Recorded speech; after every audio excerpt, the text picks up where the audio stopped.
নমস্কার বন্ধুরা, আমি সীমার আমার আরও একটি ব্লগে আপনাদের অনেক অনেক স্বাগত জানাই। তো সরস্বতী পুজোর দিন দুপুরবেলায় বাইরে লাঞ্চ করে হস্টেলের ঠাকুরগুলো দেখে সন্ধ্যাবেলায় একটা বিশেষ জায়গায় গেছিলাম। আশা করি তোমরা অনেকেই এই জায়গাটা চিনতে পারছো। হ্যাঁ, ঠিকই ধরেছো, বর্ধমান টাউন স্কুল গেছিলাম। এবছর বর্ধমান টাউন স্কুলের শতবর্ষ পূর্তি উৎসব ছিল, তো সেই উপলক্ষেই একটা বিশেষ অ্যারেঞ্জমেন্ট ছিল কয়েকদিনের। তো আমার বরের শৈশবের অনেক স্মৃতি এই স্কুলকে ঘিরে।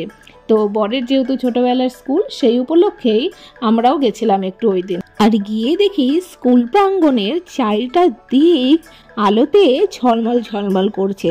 এ যেন এক অন্য রূপ। চলো এবার ভেতরের দিকটায় যাওয়া যায়। ওই যে দূরে স্টেজটা, আর এই যে দেখো এখানে সব স্টুডেন্টরা প্রজেক্ট নিয়ে এক্সিবিশন করেছে, ওটাই কীর্তিকে দেখাতে যাচ্ছিলাম। এদিকে কীর্তি আবদার করে বসেছে পাপার স্কুলের ক্লাসরুম কোনটা ছিল সেইটা দেখবে, কিন্তু এখন কি করে দেখাই বলুন তো। তো যাই হোক, চলো প্রজেক্টগুলো দেখে নিই। দেখো কি সুন্দর বাচ্চারা সব করেছে নিজের হাতে সমস্ত কাজগুলো। প্রত্যেকটা কাজই ছিল দেখবার মতো। এই বলে আমায় দেখ, ও বলে আমায় দেখ। তো দেখে এই জিনিসগুলো থেকে চোখ ফেরানো যাচ্ছিল না। আর সাথে আমি কীর্তিকেও দেখাচ্ছিলাম, দেখো দাদারা কত সুন্দর নিজেদের হাতে এই সমস্ত জিনিস তৈরি করেছে। আর এটা তো আরও দারুণ ছিল, একটা টোল গেট।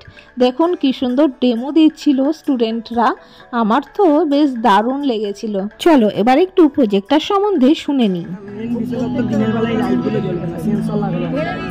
সেন্সরটাকে যখনই হাত দেবো দিনের বেলায় অটোমেটিক লাইট জ্বলবে। চলুন, অনেক তো এক্সিবিশন দেখলাম, এবার একটু গরমাগরম কফি খেয়ে নিই। অনেকটা টায়ার্ড হয়ে গেছিলাম ঘুরে ঘাড়ে। তো আমরা এদিকে কফি খাচ্ছিলাম আর কীর্তি ওদিকে আইসক্রিম। আর সামনে ওই যে দেখুন স্টেজটা, অনেক পেরেন্টসরা তাদের বাচ্চাদের নিয়ে এসছে, কিন্তু তখনও প্রোগ্রামটা শুরু হয়নি। এই সবেই প্রোগ্রামটা শুরু হচ্ছিল, তখন বাজে প্রায় ওই 6টা সাড়ে 6টা নাগাদ। তো আমরা তখনই গেছিলাম, সেই সময় খুব একটা লোকজন হয়নি। আর এটা হচ্ছে এনসিসি স্টুডেন্টদের প্রজেক্ট। এরাও বেশ দারুণভাবে সাজিয়েছিল নিজেদের স্টলটা। আমার জানেন তো ছোটোবেলায় খুব ইচ্ছা ছিল এনসিসিতে জয়েন করার, কিন্তু আমাদের স্কুলে না থাকায় তখন আমার এই ইচ্ছাটা পূরণ হয়নি।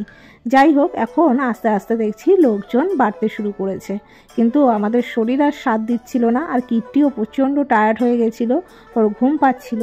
তাই আমরা এবার বাড়ির দিকে রওনা দিলাম। চলো এবার আস্তে আস্তে ফেরা যাক। পাপার ক্লাসরুম দেখলি? এইগুলো সব এইটা লাইব্রেরি। হ্যাঁ, কোনগুলো? ওগুলো তো দেখালাম।